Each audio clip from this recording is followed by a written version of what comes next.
Welcome. I'm glad you found your way here tonight. If you're listening by chance, perhaps it's no accident. Some stories, especially the darkest ones, seem to seek out their own audience. Tonight, one such story has chosen you. This is the tale of Belle Gunness, born Brynhild Størseth in the cold hills of Norway. To the world, she became Hell's Belle, the Lady Bluebeard, the Black Widow of Loppord. But once long ago, she was just a poor farmer's daughter. Belle was born in Selbu, Norway, on November 11th, 1859, the youngest of 8 children. Her father, Paul, was a stonemason and farm laborer. Her mother, Berit, struggled to raise a large family in poverty. From an early age, Brynhild worked, tending animals, milking cows, laboring for neighbors as a milkmaid. Childhood was short and hard. There is a story, one that clings to her legend like smoke, that when she was a teenager, she became pregnant. The father, said to be a wealthy man, beat her badly, and she miscarried. Weeks later, that man suddenly died after showing symptoms of poisoning. Fact or rumor, no one can say for certain, but it set the tone. The suggestion of poison, the shadow of revenge, and the whispers that she had changed after that loss. By her 20s, Brynhild wanted more than the cold fields of Selbu. Her sister, Nellie Larson, had already left for America. So Brynhild saved her wages as a milkmaid, bought her passage, and in 1881, she boarded a ship westward. At Ellis Island, she gave her name in a more American form, Belle, and walked into her new life. In Chicago, she lived with her sister and found work as a maid for a wealthy household. Here, she saw the riches of the upper class up close. Fine clothes, grand dinners, warm houses. Belle decided she wanted that life. Not to serve it, but to have it. In 1884, Belle married Mads Sorensen, a fellow Norwegian immigrant working as a watchman and later for the railroad. They settled in Chicago and eventually had 4 children, Lucy, Myrtle, Caroline, and Axel. But money was never enough for Belle. In 1896, she and Mads opened a candy shop. Within a year, it mysteriously burned down. The insurance company paid Belle, even though investigators couldn't find the kerosene lamp accident she claimed caused the fire. This became a pattern. Soon after, tragedy struck their children.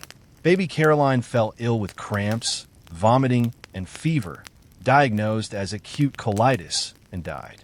Not long after, Axel died in the same way. Both children had life insurance policies, and both deaths brought Belle payouts. In 1898, the Sorensens' home also burned down.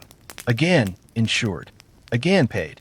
And then in 1900, Mads himself suddenly died. Belle claimed he'd had a headache, and she gave him quinine powder. Soon after, she found him dead. Doctors were split. Some suspected strychnine poisoning. One insisted it was a heart condition. Conveniently, Mads died on the one day when his 2 life insurance policies overlapped. Belle collected both. The payout, in today's money, was nearly $300,000. By now, Mads' family was deeply suspicious. But Belle walked away free, wealthy, and ready to start over.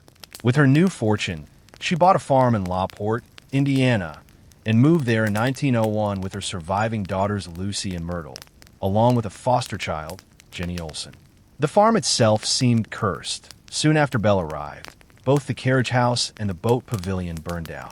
Insurance money followed, and then came Belle's second husband. In 1902, Belle married Peter Gunness, a widower with 2 children. Within a week, Peter's infant daughter died while in Belle's care. That December, Peter himself died when a sausage grinder, or so Belle claimed, fell on his head. Locals were skeptical. The coroner openly called it murder. But Belle was pregnant, and sympathy shielded her. She gave birth in 1903 to a son, Philip. Soon, she turned to the newspapers. Belle began placing matrimonial ads in Norwegian-language papers across the Midwest. She wrote of being a wealthy widow with a fine farm who sought a gentleman of means.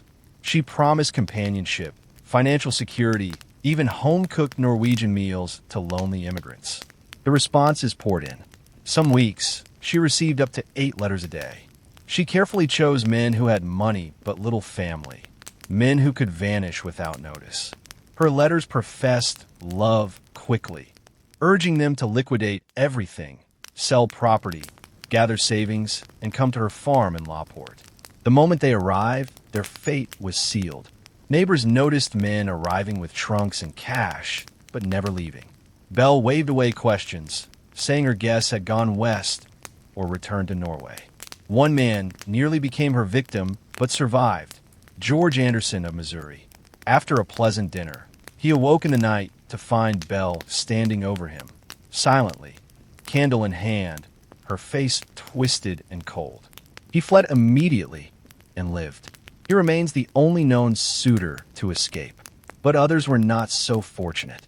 Her adopted daughter, Jenny Olsen, vanished in 1906. Belle told friends Jenny had gone to college in California. In truth, Jenny would later be found buried on the farm. Meanwhile, Belle hired a farmhand, Ray Lamphere, who became her on and off lover. But Ray wanted more than Belle's casual attention. He grew jealous and erratic. Belle had him fired, then even tried to have him declared insane. He was released, furious, and began to stalk her.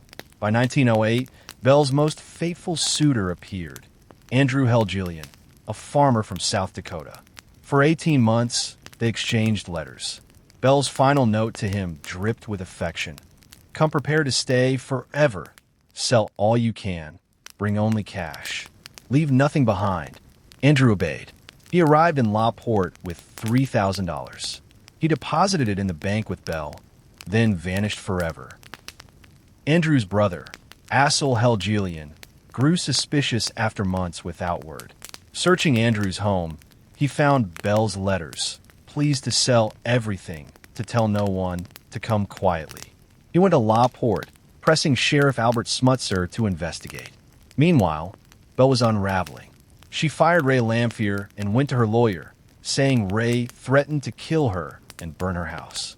Hours later, on April 28, 1908, her farmhouse burned to the ground. Inside, investigators found 4 bodies, Belle's 3 children, and a headless adult woman. Was it Belle? The body was too small, too light.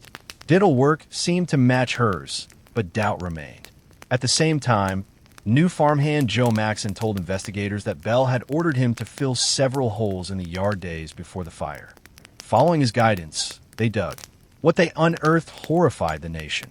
Body parts wrapped in burlap, torsos without limbs, skulls cracked by blunt force, the remains of Jenny Olsen, her foster daughter, and, buried 4 feet down, the butchered body of Andrew Helgelian. In total, at least 12 full bodies and many scattered remains were uncovered. The farm became a grisly attraction. Thousands gathered to watch. Vendors sold food while men unearthed bones. Families picnicked on the very ground that concealed Belle's victims. Belle's methods varied. She poisoned with strychnine, chloroformed men in their sleep, or struck them with a hammer. Bodies were dismembered, buried in quicklime, or fed to her hogs. Ray Lamphere was arrested and convicted only of arson. On his deathbed in 1909, he confessed that Belle had staged the fire, killing her children and a housekeeper, planting the headless corpse, and fleeing. Sightings of Belle poured in for years. And in 1931, in Los Angeles, a woman named Esther Carlson was arrested for poisoning a man to steal his money. She bore a striking resemblance to an older Belle Gunness. Several Lauport locals swore on their lives that Esther was Belle, but Esther died before the truth could be proven. So, did Belle Gunness die in the fire of 1908? Or did she walk away into the smoke, free to kill again? We may never know, but what we do know is this. She was not a phantom, not a legend from folklore.